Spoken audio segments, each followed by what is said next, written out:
बहुत अच्छा प्रश्न आया कि वो दान देना चाहते हैं। उनका प्रश्न था कि दान किसको दें और किस प्रकार से दें। तो पहली बात तो ये जो दान देने का विचार मन में आया है, ये अपने आप में बहुत उत्तम विचार है, क्योंकि हर एक गृहस्थी का ये धर्म है, कर्तव्य है कि उसको दान देना चाहिए। जितने भी बाकी आश्रम है वो गृहस्थ आश्रम पे आश्रित होते हैं दान के लिए। जो हम धार्मिक अनुष्ठान देखते हैं, धार्मिक कार्यक्रम देखते हैं जितने भी, वो गृहस्थियों के दान से ही संभव है। अगर गृहस्थी दान देना बंद कर दें या दान देने में कंजूसी करेंगे तो ये कार्यक्रम जो है, ये धार्मिक अनुष्ठान, इनकी गति धीमी पड़ जाएगी। तो पहली बात तो हर गृहस्थी को दान देना चाहिए। अब कितना देना है? अगर शास्त्रों में हम देखें तो 10वां अंश, जो भी आपकी इनकम है उसका 10वां अंश दान में देना चाहिए। लेकिन बहुत से लोग, कुछ ही ऐसे चुनिंदा लोग होंगे जो शास्त्रों के हिसाब से दान देते हैं। काफी लोग तो आज हम संसार में देखते हैं कि वो दान भी नहीं देते, उनको दान का कोई महत्व ही नहीं लगता।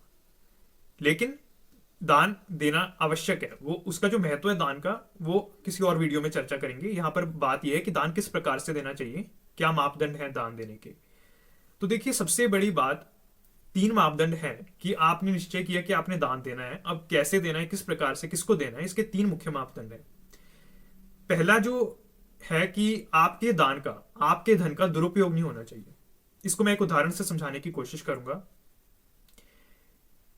कि मान लीजिए मेरे पास एक गन है जिसका मेरे पास लाइसेंस है, मैंने उसको मेहनत से प्राप्त किया है और मेरे पास उसका लाइसेंस है। तो वो रिस्पॉन्सिबिलिटी है, वो जो वेपन है मेरे पास, वो मेरी बहुत बड़ी एक जिम्मेवारी है। और अगर मेरा कोई कितना भी प्रिय मित्र हो, वो मेरे पास आए और मुझे कहे कि आप ये जो गन है ये आप मुझे कुछ दिनों के लिए दे दीजिए, और मैं आंख बंद करके उसको वो गन दे दूं, और अगर वो गुस्से में आकर उस गन से किसी का मर्डर कर दे, तो आप मुझे बताइए कि क्या दोषी सिर्फ मेरा दोस्त कहलाएगा या उसमें, उस स्थिति में दोषी मैं भी होऊंगा? तो वैसे ही जो आपकी मेहनत का धन है, जो आपकी कमाई है, वो आपकी जिम्मेवारी है। आप उसको आंख बंद कर कर, चाहे आपका कितना भी स्नेही व्यक्ति हो, आपको उस पर कितना भी विश्वास हो, आप उसको ऐसे नहीं दे सकते। तो क्योंकि हम देखते हैं कि बहुत से लोग दान जगह जगह कर देते हैं और उनके दान का सदुपयोग तो बहुत दूर की बात है, दुरुपयोग होता है। जैसे हम देखते हैं बहुत सारे एनजीओज में, बहुत सारी संस्थाओं में आपके दान का दुरुपयोग होता है, गलत गलत काम होते हैं। तो आपके दान का उस केस में बिल्कुल भी दुरुपयोग नहीं होना चाहिए। पहला मापदंड तो ये है। अगर आपके दान के से किसी का बुरा हो रहा है तो उसका पुण्य फल तो दूर की बात, उसका जो पाप है वो भी आपको कहीं ना कहीं भुगतना पड़ेगा। दूसरा मापदंड कि दान का सदुपयोग होना चाहिए। अब सदुपयोग से मेरा क्या मतलब है? सदुपयोग से मेरा ये मतलब है कि जो आपने अमाउंट जो दान में दी है उसका बेस्ट आउटकम निकल के आना चाहिए। इसको मैं एक उदाहरण से दोबारा समझाने की कोशिश करूंगा। मान लीजिए मैंने महीने में 2 लाख रुपए का दान किया, और 2 लाख रुपए का दान मैंने ऐसी जगह पे कर दिया जहां पर बहुत लोग पहले से ही दान कर रहे थे, या उन्होंने वो जो 2 लाख रुपए का दान है उसको किसी ऐसी चीज में लगा दिया जो इतनी उपयोगी नहीं थी। मान लीजिए साज सज्जा में लगा दिया, किसी कार्यक्रम में लगा दिया, ऐसी चीजों में लगा दिया। और वहीं पर किसी व्यक्ति ने 5,000 का महीने में दान किया, और 5,000 से उसने उस व्यक्ति का इलाज करवा दिया जो मौत के और जीवन के बीच में संघर्ष कर रहा था, और उसकी जान बच गई उस इलाज से। तो आप मुझे खुद बताइए कि बेस्ट आउटकम है वो मेरे 2 लाख का निकल के आया या उसके 5,000 का निकल के आया? तो यहां पर समझने वाली बात यह है कि हमें दान उन संस्थाओं में या उन व्यक्तियों को करना है, उस जगह पे करना है जहां पर हमारे जितनी भी हम अमाउंट दे, मान लीजिए 2,000 ही दे, लेकिन बेस्ट आउटकम निकल के आए। क्योंकि आजकल हम ये देखते हैं कि लोग दान कर रहे हैं तो एक ही जगह बहुत दान कर रहे हैं, और वहां पर इतना धन हो जाता है, इतना अन्न हो जाता है कि फिर उसका सदुपयोग तो दूर, उसका निरादर शुरू हो जाता है। वो गलत गलत जगहों पे वो स्पेंड होना शुरू हो जाता है। और बहुत से लोग हम ऐसे भी देखते हैं सोसाइटी में जो अच्छा तो करना चाहते हैं, मेहनत शरीर से करना चाहते हैं, लेकिन एक धन की भी बहुत बड़ी आवश्यकता होती है किसी भी कार्य को करने के लिए, और धन के अभाव में वो कार्यक्रम, अपना जो कार्य है वो नहीं कर पाते। तो यहां पर ये पहला कसौटी तो ये कि दुरुपयोग नहीं होना चाहिए, दुरुपयोग तो होना ही नहीं चाहिए किसी भी स्थिति में। दूसरा, सदुपयोग होना चाहिए, यानी कि जो भी अमाउंट आपने दिए बेस्ट आउटकम निकल के उसका आना चाहिए। जिसमें तीसरा मुख्य मापदंड है दान देने में, वो ये है कि आपकी सोच, अलग अलग व्यक्ति की अलग अलग सोच है, और मैं हर एक व्यक्ति की जो सोच है उसका सम्मान करता हूं। मान लीजिए मेरी श्रद्धा गौशाला में दान देने की है, तो ऐसा जरूरी नहीं है सबकी हो। क्या पता कोई ऐसा व्यक्ति हो जिसकी मेडिकल में ज्यादा हो, कि हर एक व्यक्ति को जो मेडिकल फैसिलिटीज है वो मिलनी चाहिए। कोई ऐसा भी हो सकता है कि वो उसकी एजुकेशन में ज्यादा रुचि हो, कि एजुकेशन हर एक बच्चे को मिलनी चाहिए। और कुछ ऐसे भी हो सकते हैं जिनका ऐसी रुचि है कि धर्म और जो हमारी संस्कृति है उसके प्रति उनकी ज्यादा श्रद्धा है कि उसका प्रचार होना चाहिए। तो वहां पर अपने दृष्टिकोण की बात है। तो आपको अपने दृष्टिकोण के हिसाब से चयन करना है कि आप दान कहाँ देना चाहते हैं। मान लीजिए, जहां जैसे मैंने एजुकेशन की बात करी, तो बहुत से ऐसे लोग हैं, बहुत सारे एनजीओज हैं, मैं काफियों को जानता भी हूं जो सही में वाकई में काम करना चाहते हैं और करते भी हैं। वो स्लम एरिया में जाकर रोज पढ़ाते हैं। तो उनको दान की जरूरत होती है, क्योंकि पुस्तकें लेनी है और सामान लेना है पढ़ने का, बच्चों को देने का, तो वो सारी चीजें। और बहुत सारे मैं ऐसी संस्थाओं को भी जानता हूं जो वाकई में काम कर रही हैं, मेडिकल के क्षेत्र में कर रही हैं, फ्री मेडिकल कैंप लगाती हैं स्लम एरिया में जा जाके, घर घर में जाकर वो दवाइयां जो है बांटते हैं। तो यहां पर बात यह आ गई कि आप किस चीज को सही मानते हैं, क्या आपका दृष्टिकोण है। अब मैं आपको बात करूं धर्म की और संस्कृति की। देखिए, हमारे भारत देश में 3 केंद्र जो मुख्य थे कला के, संस्कृति के, वो थे धर्मशाला, पाठशाला और गौशाला। धर्मशाला इसलिए इंपॉर्टेंट थी क्योंकि पहले ये जो साधन है, जो हमारे पास ट्रांसपोर्ट है कि हम 2 घंटे में कहीं भी पहुंच जाते हैं, वो पहले नहीं थे।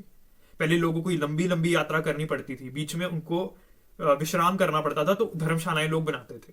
धर्मशालाएं दान से चलती थी। उसमें कोई भी जो, जिनको कहते हैं ना राहगीर है, ट्रैवलर्स हैं, वो वहां पर रुकते थे। तो धर्मशाला धर्मशाला एक नगर की जो कला है, संस्कृति है, कितना उसका मतलब कहते हैं ना कि कितना किंगडम प्रॉस्परस है, उसको शोकेस करता था धर्मशाला।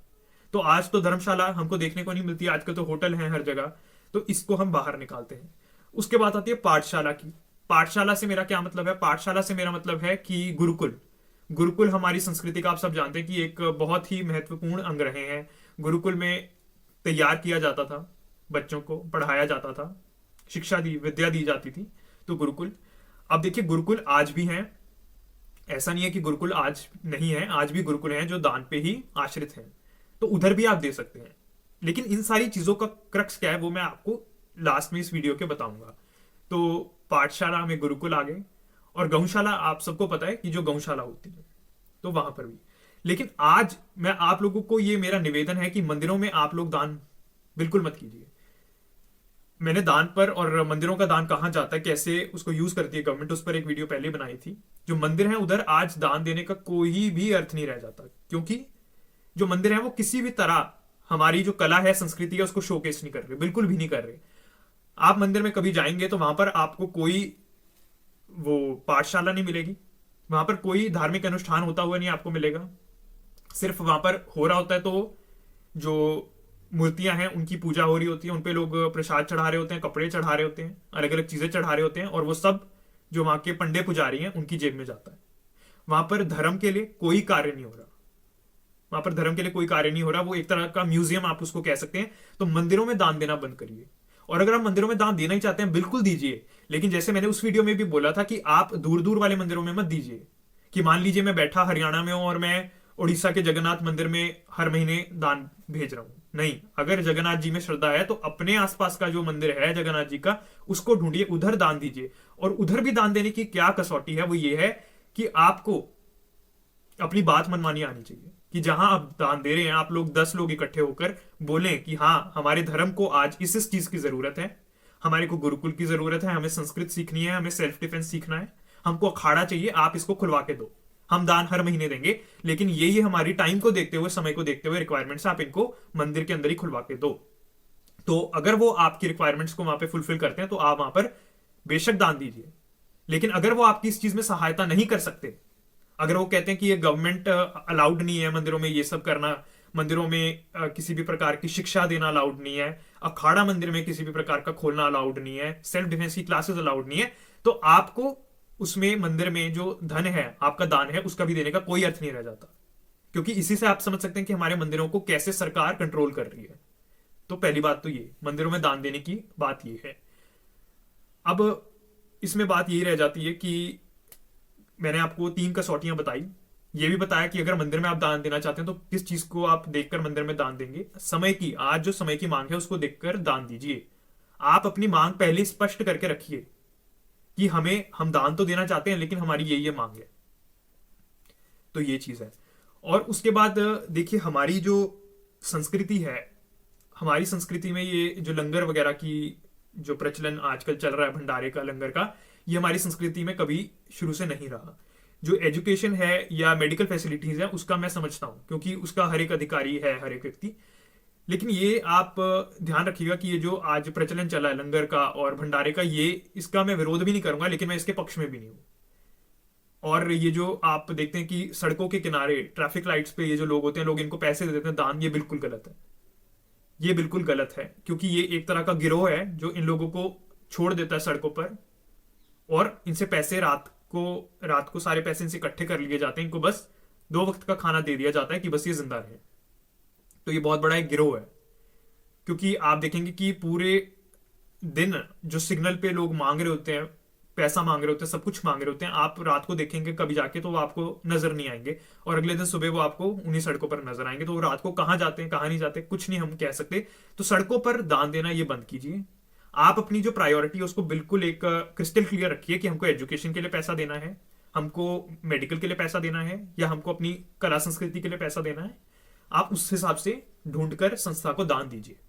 और इन सब चीजों का जो क्रक्स है वो यही है कि आप दान चाहे कहीं भी दीजिए, आपका मोटिव एजेंडा आपका क्लियर होना चाहिए कि हम दान क्यों दे रहे हैं, हमारा पैसा कहां लगना चाहिए। और दूसरी बात, आप ये नहीं कि कोई भी संस्था में आपने दान बस दे दिया, आपसे कोई दान ले गया या आपने जाकर दे दिया। आप देखें कि वो जो संस्था है या वो जो व्यक्ति है वो काम कैसे करता है, उसके काम करने का ढंग क्या है, क्या आपका जो धन है उसका सदुपयोग हो रहा है या नहीं, कहीं दुरुपयोग तो नहीं हो रहा। तो ये आपको कैसे पता चलेगा, जब आप उस जगह जाएंगे, रेगुलर जाएंगे वहां पर, उनके कार्यक्रम में जाएंगे, वो कैसे काम करते हैं उसको देखेंगे, तभी आपको पता चल पाएगा, नहीं तो नहीं पता चल पाएगा। आप बहुत दूर दूर दान भेज देते हैं, वो आपको फोटोज भेज सकते हैं, वीडियो भेज सकते हैं, मैगजीन भेज सकते हैं कि हमने ऐसे ऐसे किया, ये किया, लेकिन आज के समय को देखते हुए किसी पर विश्वास नहीं किया जा सकता। तो मेरी व्यक्तिगत राय यही है कि आप जो आपके आसपास बहुत सारे लोग हैं, ऐसा नहीं है कि दूर दराजी लोग हैं जो कुछ करना चाहते हैं, आपके आसपास बहुत लोग हैं जो कुछ करना चाहते हैं, आप उनको देखकर कि वो कैसे काम करते हैं, उनसे जुड़कर फिर आप दान दीजिए। मंदिरों में भी दान देना है तो सिर्फ मूर्तियों को देखकर दान मत दीजिए। आप अपना समय की मांग, जो आज हमारे धर्म को, आप सब जानते हैं कि आज समय की मांग क्या है, तो आप उस हिसाब से दान दीजिए।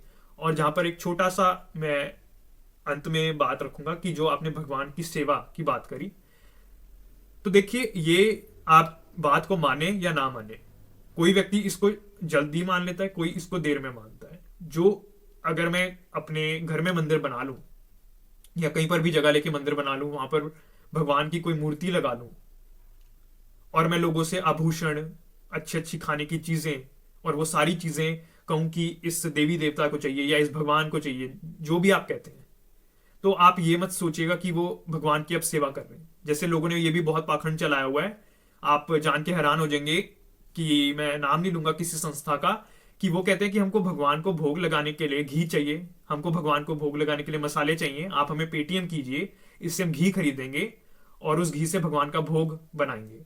वो उससे भोग बनाते हैं, और वो जो भोग बनाते हैं बड़ी क्वांटिटी में बनाते हैं, और फिर क्या करते हैं, उनके ही मंदिर के बाहर उन्होंने एक शॉप खोली होती है, उसमें वो बेचते हैं। तो वो दान आपसे ले रहे हैं कि भगवान को भोग लगाना है, भगवान को भोग लगाकर उसी को, प्रसाद को वो डब्बियों में, छोटे छोटे डब्बियों में बंद करके बेचते हैं। ये बहुत, मतलब ये चीज बहुत ज्यादा प्रचलन में है वृंदावन के कई मंदिरों में, और आपको पता है मैं क्या बात कर रहा हूं। तो आप मूर्ख मत बनिए, जैसा मैं हर एक वीडियो में कहता हूं, अपनी बुद्धि का प्रयोग करिए, और जो मैंने 3 आपको कसौटियां बताई उसके हिसाब से ही आप दान दीजिए। धन्यवाद।